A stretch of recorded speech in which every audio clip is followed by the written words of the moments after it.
Hello, and welcome to the second Boychoir Banter of 2021. My name is Joshua Leader. I've been in the Boychoir for 4 years, and today we're with Mr. Holmes and Betsey, who's a music therapist. Welcome to Boychoir Banter. This is a conversation series dedicated to help us stay connected over the summer and help spread the word about Boychoir. All right. So remember, if you're watching us live, that this is an interactive conversation. That's what we would like for it to be. So if you have questions or comments, go ahead and put them in the chat or put them in the comments on Facebook and YouTube, and we will try our best to get to them in the show. So now we're gonna switch to interview mode, and we'll highlight our guest Betsey here.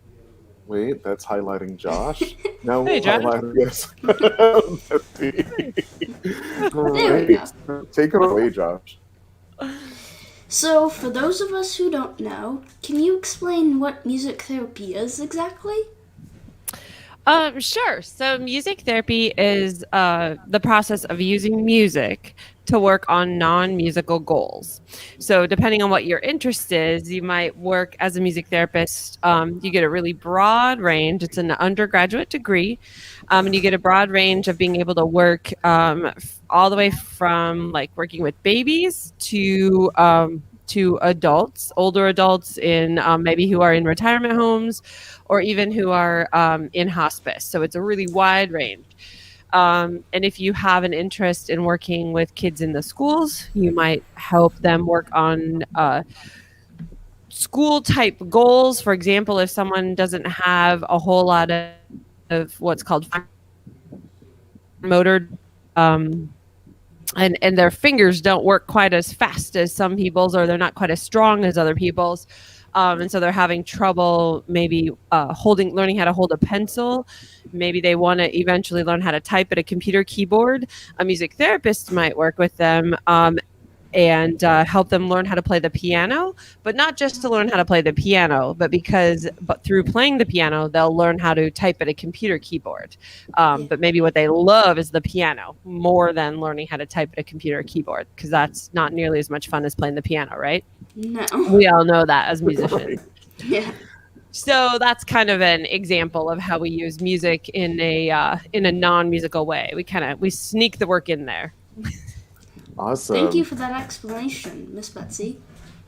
Betsey, I just realized that we didn't have you just like introduce yourself. Can you just sure. a little background about yourself, and then we'll come back into the questions. So my name's Betsey Nuseibeh. I am a music therapist. I live here in Cincinnati. I've been in Cincinnati since the year 2001, I believe. I moved here. I have a degree from CCM. I got my first master's from CCM in oboe performance. And then a few years later, I got a second master's in special education. And then for about 12 years, I ran an organization called Melodic Connections, which was a community-based music therapy studio. So, yeah. Cool. Thank you for that. I'm sorry we didn't do that earlier. So you talked a little bit about what music therapy is. One of the things that I've learned over time is kind of how music therapy is different from like music education or performing. Like what are some differences that you can share with us and our viewers? So I think this summer I've spent a lot of time thinking about that too. I have been a music educator, I have been a performer, and I have been a music therapist. I think with all of those things, everyone uses music to connect with other people. First, I feel like in those three areas, that as a performer, when we're up on stage, regardless of all the other things, we feel most inspired and we feel the most kind of productive up on stage when we are connecting with our audience, right? That's kind of why we do it. Yes. Music educators help teach others how to play instruments and how to sing better and all of those amazing things because they love connecting with their students, right? Music therapists do it in a little bit different way. They connect with their patient or their client, if you will. It's kind of a triad we like to think about where the music and the therapist and the client are all equal parts, and the therapist knows how and has specific ways that we have been trained in how to manipulate and move the music so that the relationship between the three people the three entities being the music therapist and the patient and the music itself, like those three things are equal in building a relationship. Awesome. Thank you. Which is a little abstract, but yeah. I've never heard it explained that way, but it makes so much sense to me. So thank you so much for that. I love it. So you said you worked with an organization, but where else do music therapists generally work? That's one of the neat and special things about music therapy is that there are so many places that a music therapist can work. So you can work in a hospital setting, and you can. For example, at Cincinnati Children's Hospital, there are music therapists that help there. So if kids who are going in to receive different treatments and things, they'll work with a music therapist to kind of perhaps decrease their pain level or for a distraction or to give them some choices when they feel like lots of choices have been taken away from them because there's so many, things happening to them from doctors. So the same kind of thing happens in adult hospitals. Then you can also work in mental health fields. I mentioned schools. That's another important place. Early childhood. There's some researched work that is fascinating with preemies in NICUs, neonatal intensive care units, where they can help babies learn how to feed themselves more effectively and better through using music as a what we call a reinforcement stimulus. So you can work with older adults in places like retirement homes. You can there's a lot of different places that you can work with people who are experiencing addiction and things like that. So it's really, really wide ranging, and you don't always have to. So at one point in time, I worked in schools. At another point in time, I ran a business and led a nonprofit. Right now, I'm doing some work in the hospital setting. So it's really like you don't have to stick to one area either. You can kind of explore as you move, and as you learn things about yourself and who you would like to help. Thank you. Thank you. That's so fascinating. Now I want to be a music therapist. I'm going to join the cause, right? So talk to us about maybe a couple or two or three memorable experiences that you've had in your career as a music therapist where you're like, whoa, this work is really, really powerful, or that were just very touching to you or really effective. Sure. So I wanted, there's two stories I'd like to tell you. One is from early in my career and one was from just a couple years ago. And they're very different. So early in my career, I was doing some work in a school, and this gentleman was, if you can picture him in your mind, he was about 18 years old. He was in a wheelchair, and he did not have the ability to speak. However, he could make some sounds, and he loved music. So there's two interesting things about him. Number one, as far as the sounds and things go, every time I finished doing something, an experience with him, I would, and now I don't have let's see if I can do it, if you can pick it up. I unplugged my keyboard, of course. Oh. Hang tight. Okay. Can you hear that? Yes. Okay. So every time I finished something with him, I would cadence, right? I would say, and we're done, right? Just something very simple, but it let him know that that experience was over. So what's really interesting is, even though he didn't have words, as I said, but he could make some sounds, and he could even sing some tones. And so his teacher said that when he was tired of some of his schoolwork, and when I wasn't there, he would go like this and clap and say bop bop bop to let her know that he was finished with that activity. So which is pretty amazing. Yeah. And he had no way to communicate before that, really, like in any way that anyone would understand him, but the teacher knew, because she had heard us do it so many times, what he was telling her. So cadences, they're not just for Beethoven, right? They let us know. Cool. They let us know as symphony goers, that a piece is coming up on the end. But they can also let people know that other things are finished. So I love that story. And this gentleman also, prior to this, had. He was just very fine with allowing other people, his teacher and caregivers, his mom, to feed him. He never really had a desire to learn how, because people were doing that for him. But his mom wanted him to learn how. So he was working with an occupational therapist. And that's someone who would teach you how to do that. And again, zero motivation to learn how to do that. But he loved playing the drum. So he and I started playing a drum with a drum mallet, and I would sing a song that he loved with that, right? And eventually we, between his occupational therapist and I, we took the drum mallet out of his hand and put a spoon in his hand, but kept singing the song. And over time, and this was like, it took a year, but over time, he had the motion and the muscles built up, and he was able to feed himself. And so now he can feed himself.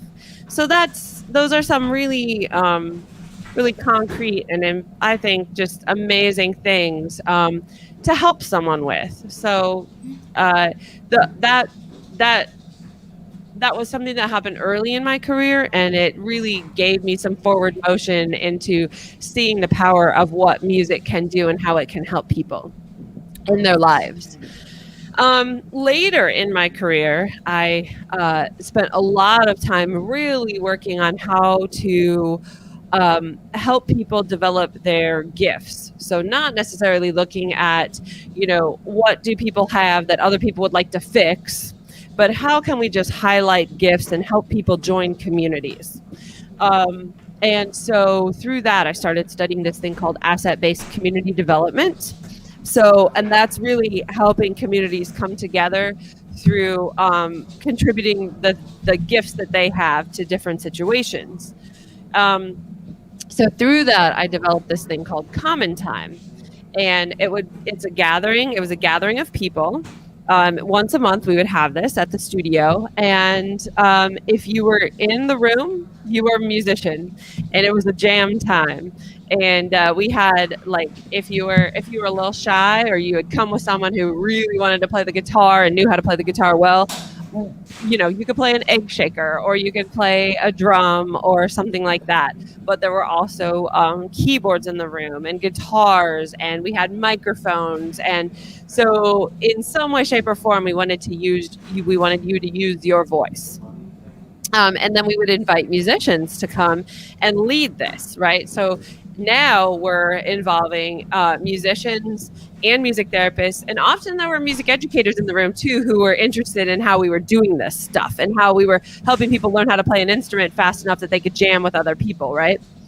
And so that in itself was really fun. But one time the symphony came, and we had a quartet from the symphony, and they, rather than being on a stage and playing for us, they were in the middle of a circle, and then we had concentric circles out of people playing, and we had tone chimes and tone bars and all these things, and there were probably 60 people in the room surrounding this symphonic quartet.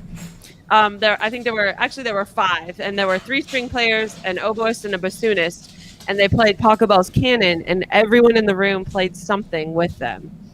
And just the shift in the room was palpable. It was unbelievable. And after we all played that for a while, I kind of learned that there's all these the endorphins, there's all these hormones in our body, the serotonin and the oxytocin and the endorphins that start firing when we play music, much like when you go for a run. So if you can stick out a run for about 20 minutes, you'll be motivated after that oftentimes, because it takes about 20 minutes for all those endorphins to kick in, right? Well, it's very similar with music. So after we had played together for about 15 to 20 minutes, then I said, okay, everybody, we're going to split into groups of 3. And I'm going to ask you a question, and you're going to discuss it. So we had like these 60 people in the room, and part of the rules of this are that you have to, you cannot talk to people that you already know or that you came with. So they split into groups of 3 strangers. So, for example, I had one of our nonprofit board members, a person with a young man with Down syndrome, and the violist from the symphony all sitting and talking together and making real connections and connections and friendships, and that they wouldn't have had they not played the music before that, because the music is what helped them fire off all those hormones that let us then connect better with each other and talk more. And so that is what is inspiring me to the next part of my career now, which is really studying all of that and how long does it take and all of those things and all the like science behind that. Because now we have all these machines that'll measure all that stuff in our brain to see when those things are, see when all that stuff is firing. So showing people how and why that works, and it feels like to me, coming out of a time when we've all been in isolation and we've kind of forgotten how to talk to each other in person, that music is a way that we could use that, like music is a thing that we could use to be a catalyst to get us talking and being together again. So, and that's, I love that, because that doesn't just silo music therapy. That connects musicians and music therapists and music educators and people who love music, and we all move forward together. That's so inspiring to hear. I have like goosebumps. It's so wonderful to hear. Yeah, it was pretty awesome. Right? One day, I'll tell you, one day we also just, after the symphony, a few months after the symphony, Clive Davis was there, who's, he lives in Cincinnati, and he was in the Philly Motown scene? But he was an old Motown singer, and that might not be the right name. Shoot. He was, I think that's right. But he was a Motown singer, and he came and he jammed with us, and we broke down to an a cappella, like just singing the different riffs on "Heard It Through the Grapevine." And again, like 30 people in the room, and we were just kind of treating it like a drum circle, where we were just like this, that, and the other. Oh, it was amazing. And then the laughing and the talking and all of that ensued afterwards. It was crazy. It's really amazing to see. Awesome. Wow. Josh, before we go on to the next question, I just want to recognize some things that are in the chat. Sharon shared that she volunteers at Hospice of Cincinnati and has kind of witnessed that calming effect and healing effect that the volunteer music therapists have on the patients and the staff. That reminds me of your anecdote, Betsey, with the student, right? Who you not only helped him be able to communicate, but helped his teacher understand like something that he needed to communicate. So thank you, Sharon, for sharing that. And then from Micah, also on Facebook, we have a couple questions that will tie in to some questions that are later in the conversation. Josh, do you want to just can you see Micah's questions here? Yes. You want to just kind of ask those as Micah has phrased them, and then we'll keep it moving that way? So Micah was wondering, what's the best way to learn how to become a music therapist? Could you tell us more about how you became one, Betsey? Absolutely. So it's a bachelor's level degree, and so once you get to college, it's an undergrad degree. The closest ones to here are Dayton, and I think Louisville. Those are the two closest to here. There's also one up in Ohio University. I'm originally from Iowa, and the University of Iowa has one as well. So there's a few colleges here and there around the country that have them. If you truly are interested in it, you need to kind of research a little bit because, for example, like Berkeley has one out in Boston too. And they really they focus in on like improv type work, and then so different schools focus on different types of music and how you might use that music too. So yeah, so there's different philosophies of how to use the music and how the teachers will teach you how to do that, how the professors will teach you how to do that. Yes, go ahead, I'll let you read the next one. So Micah was also wondering, what are the best ways for high school age students to explore or learn more about this career field? So probably to reach out to some music therapists in town and ask if you can shadow them. It's a little tricky with some because of HIPAA, to be able to go to like hospital situations and stuff like that. But HIPAA is what is HIPAA? Sorry. Oh, sorry. The hospital, the Privacy Act at the hospital. So you can't always just shadow a music therapist at Children's Hospital, for example, because there's privacy around the patients that they see, and while they're in the room with them, things like that. But yeah, so your best bet is to kind of just Google music therapy in the city and find out some places and try to connect with the music therapist and shadow them probably. I think, yeah, period. I think that's probably the best way. I was trying to think, there's probably some readings that you could do, things like that, but you can read a lot about a career and still not know much unless you go and experience it. Yeah. There any kind of like a national organization for music therapists? Yeah, that's what I was also thinking about. So there's the American Music Therapy Association, and that's there's a website online.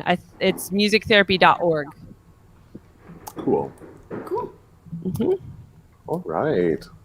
Well, Josh, I'm looking at our list of questions, and I think, Micah, you were like in our brains. You basically asked those questions for us, so thank you so much for that.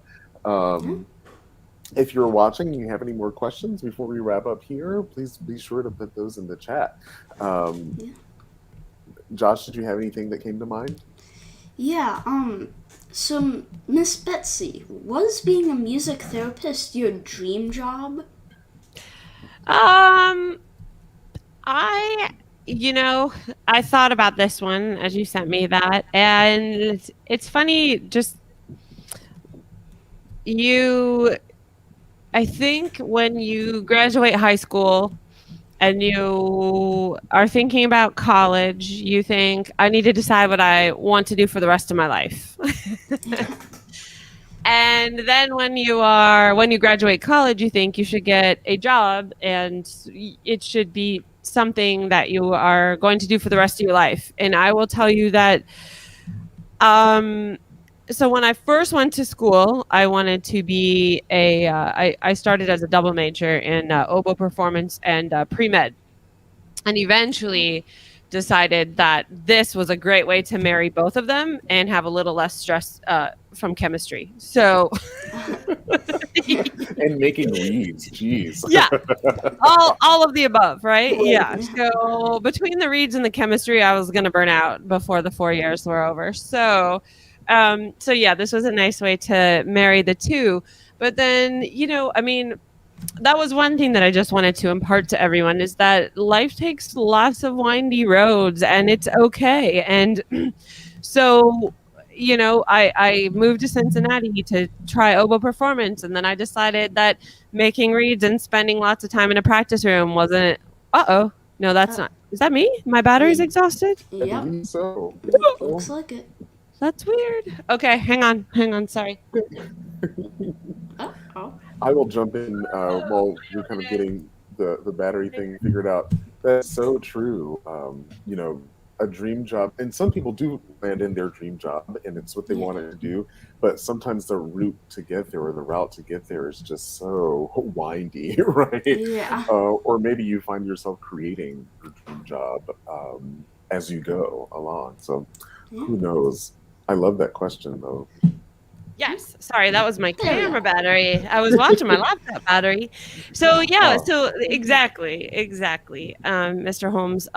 Life takes windy roads. So I then wanted to use music to help kids, and then did the special education degree, and then I used music in education, and then I moved on and decided I wanted to be an entrepreneur for a while and did that. I mean, so and at first I wanted to help people who were struggling intellectually and physically and help them join music communities. And I love that. And then I helped other people learn how to do that. Other music therapists and musicians learn how to do that. And then I discovered that I really love helping connect preschoolers with their parents and their teachers. And so we worked with preschool. And so, I mean, I just, life just takes lots of windy roads, and don't ever think that just because something was your dream job at one point, I think you're given lots of experiences, and you just stay open to the possibilities and continue to follow them. And if you stay open and listen, you will continue to move in the right direction. Yeah. This past year we've been on a windy road, but we've made it through. Yeah. It's so true. And we were able to still accomplish our goals as like a musical community, Josh, right? Yes. It looked very different than any of us wanted it to look when we signed up to do Boychoir, either as a staff member or as a singer, but we still made it happen. There's some thunder rolling out here in Ithaca. So I keep like hearing it and looking outside. All right, Josh, do you want to wrap us up here? Yeah, looks like we're almost out of time. So, first off, thank you to all viewers. We really appreciate you. This supports the Boychoir. Make sure to like, or you could comment below as well. That really helps us, and it's great to see that people care about what we do. So, we also want to thank Miss Betsey Nuseibeh, who has partnered with us for the Boychoir Banner episode. Thank you, Betsey. Thank you for having me. Yeah, we also wanted to talk about Boychoir auditions on August 18th and September 8th. Yeah, I can tell you about this. CincinnatiBoychoir.org. And then there's a tab that says Sing With Us, and then it says Auditions. If that's a lot to remember, you can go CincinnatiBoychoir.org/auditions, and you can see some information about how to sign up for that. Thank you, Mr. Holmes. Of course. Thank you to all of us, and have a great night. Thanks, Bye. everybody. Bye.